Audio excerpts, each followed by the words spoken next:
আজি মোৰ সন্মুখত সৃষ্টিকৰ্তা স্বয়ং ব্ৰহ্মদেৱ,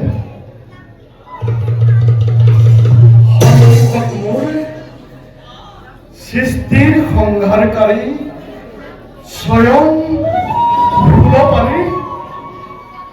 হে প্ৰভু,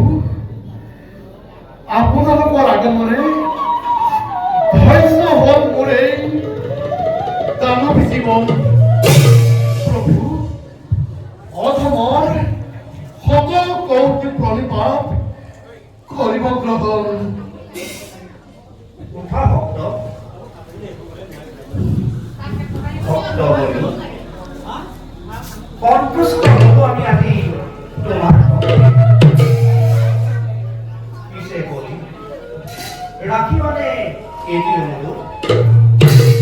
অনুরোধ অনুরোধ নহয় প্রভু, করকাদেশ নহয় যদি সাধ্যমতি প্রাণ প্রাণে মই তাক করিম পালন। তেন্তে বলি আমার আদেশ পালন করি তোমার হাততে বন্দী হয়ে থকা সকল দেবতা অবিলম্বে তুমি মুক্তি করে দিয়া। হে প্রভু, আপনি মোর দেব দেবতা, দেবতার মুক্তির কথা মোক নকবতো নাই। দেবতার মুক্তির পরিবর্তে হে প্রভু, আপনি মোক যি আজ্ঞাই নিদিয়ক কিয় নত অক্ষিৰে তাক মই কৰিম পালন। বলি তুমি গরিষা অদিতি, যেই বিশ্ব ব্রহ্মাণ্ড করিছে সদন, স্বয়ং ব্রহ্মদেবর আজ্ঞা তুমি গরিষা লঙ্ঘন। গুণাম বলি সংহার কর্তা মহাদেব মই গরিষুয়া দেখি বহুল তাকে মুক্ত করি দিয়া দেবতা সমাজ। হে প্রভু ফুলপানী, নকৰিব মোক তেনে অনুৰোধ। ভীষণ প্ৰতিজ্ঞা পালি আছো মই, দেৱতাৰ মুক্তিৰ কথা মোক নকবতো নাই। হে প্ৰভু ফুলপানী, পিতৃসন্ত দেৱতাৰ মুক্তি মই কদাপিতো নিদিওঁ নিদিওঁ নিদিওঁ। সামান্য দানৱ হৈ সংহাৰ কৰ্তা ৰুদ্ৰৰ ৰাজ্যলৈ কৰিছে লম্ঘন। তাৰ কথাখ্যাতি সমগ্ৰ বিশ্বতে মহাপ্ৰলয়ৰ সৃষ্টি হয়। তেনেহেন মহাদেৱৰ আজ্ঞা লঙ্ঘন কৰি কুখ্যাতিতই ৰাহিৰ ঘৰত মূৰ্খ ললুৱেই ললুৱেই মহাসুৰ আজ তোক বধ কৰি বলি সন্ধান লৈ উদ্ধাৰ কৰোঁ দেৱতাসকলক। হে প্ৰভু ফুলপানী, যদিহে একান্তই বাঞ্ছা কৰে ৰণ, তেন্তে ময়ো এবে হলো প্ৰস্তুত। মাথো ক্ষমা কৰিব তাকক নিজ পিতৃ বুলি।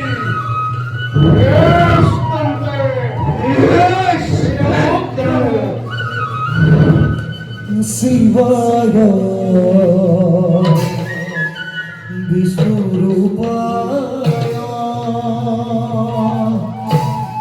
বিষ্ণুবে শিব রূপিণে অনাদি জগদিকায় হরি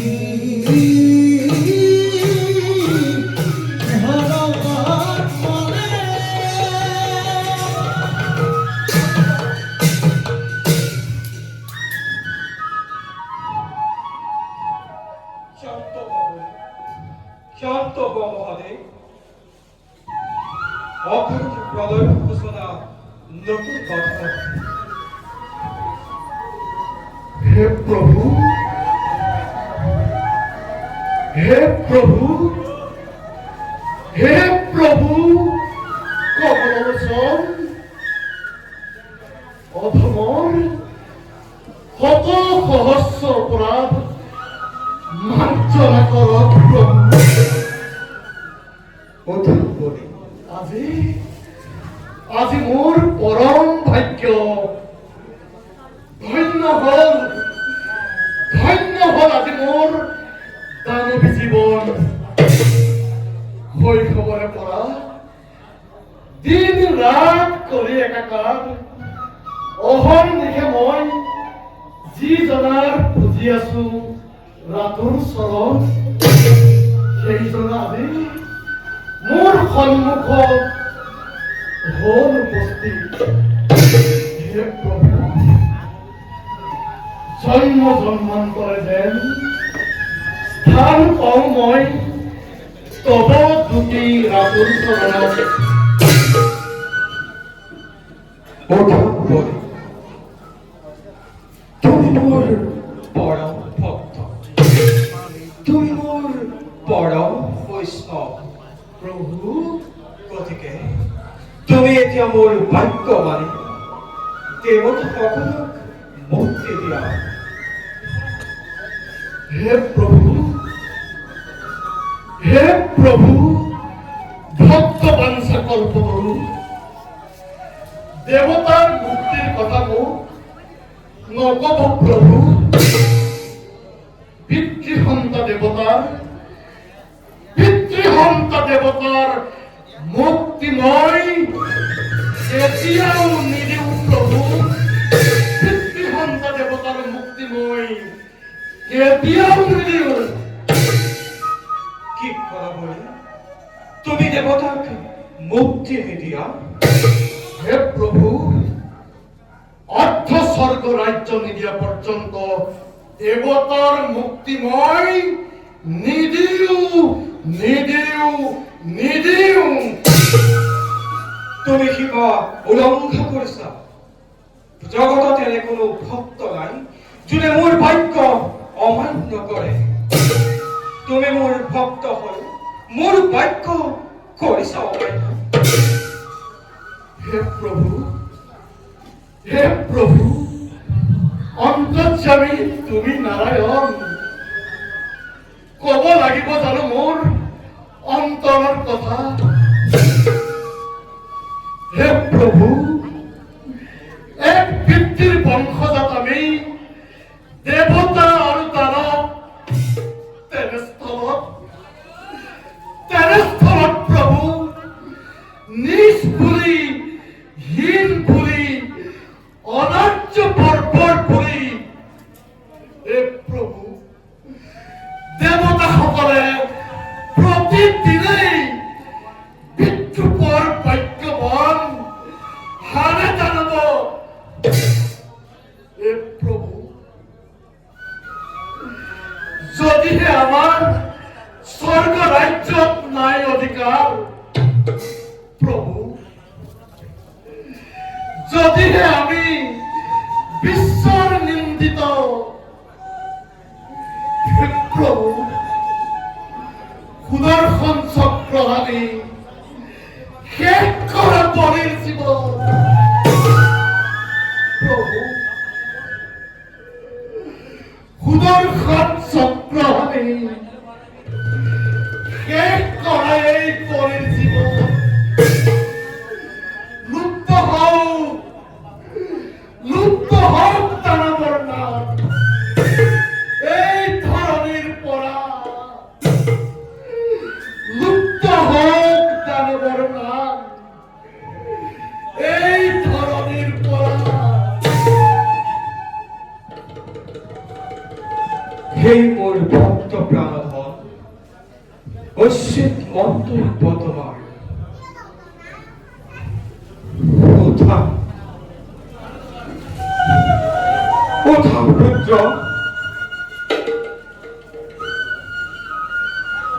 প্ৰভু,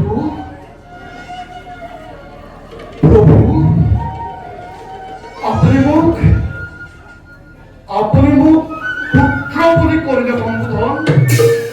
হে প্ৰভু, আপুনি মোক পুত্ৰ বুলি কৰিলে সম্বোধন। হে প্ৰভু, সবিশেষ মোক খুলি কওক প্ৰভু, সবিশেষ মোক খুলি কওক প্ৰভু। অকস্মাতে প্ৰকাশ হল ৰহস্য গোপন। কি কৰা যায় তাৰ এটা উপায় যে পলম নকৰি ভক্তৰ মনোবাঞ্ছা পূৰ্ণ কৰক। হে প্ৰভু, হে প্ৰভু, নকৰি গোপন, খুলি কওক মোৰ জন্ম বৃত্তান্ত। প্ৰভু, নকৰি পলম, সকলো জীৱনী কওক মোৰ জন্ম বৃত্তান্ত।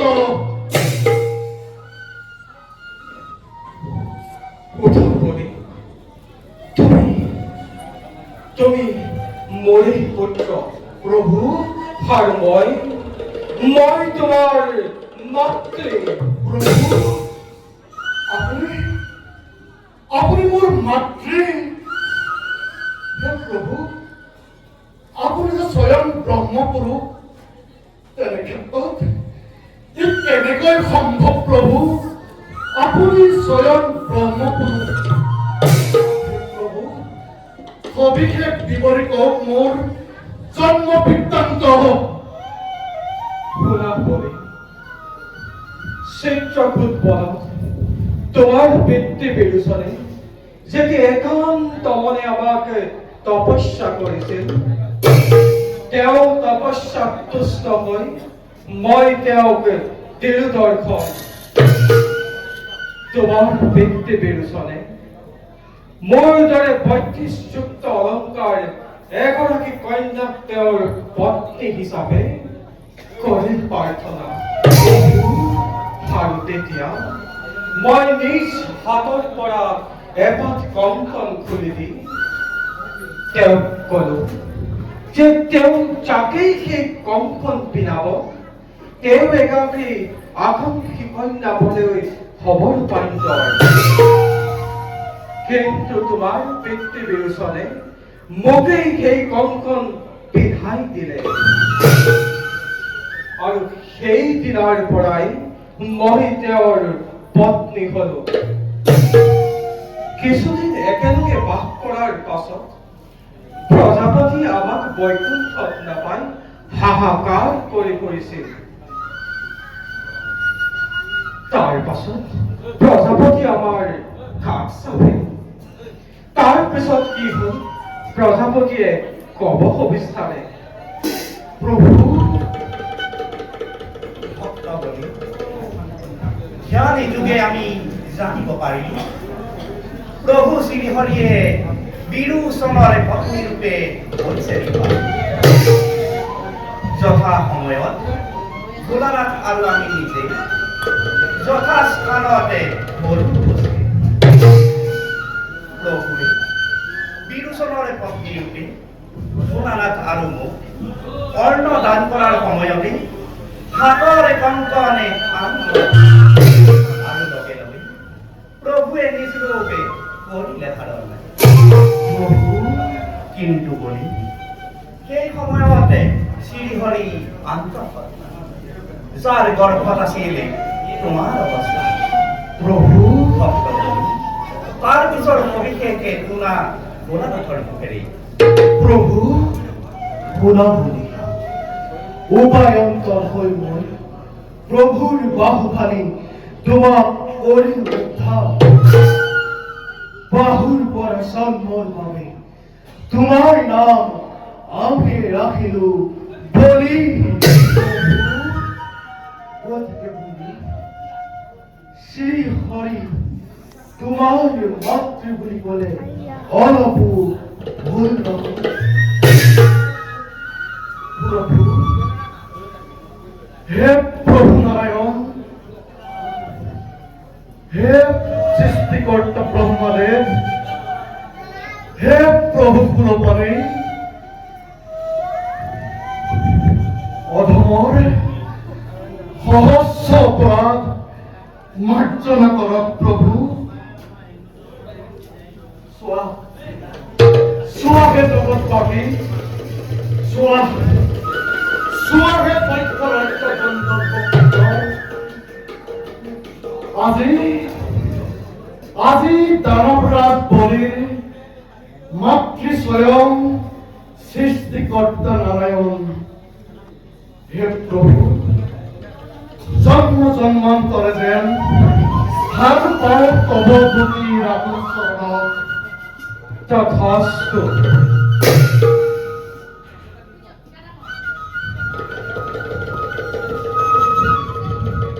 ভোলাবতী, বর্তমান তুমি যি অমরাবতী কৰিছা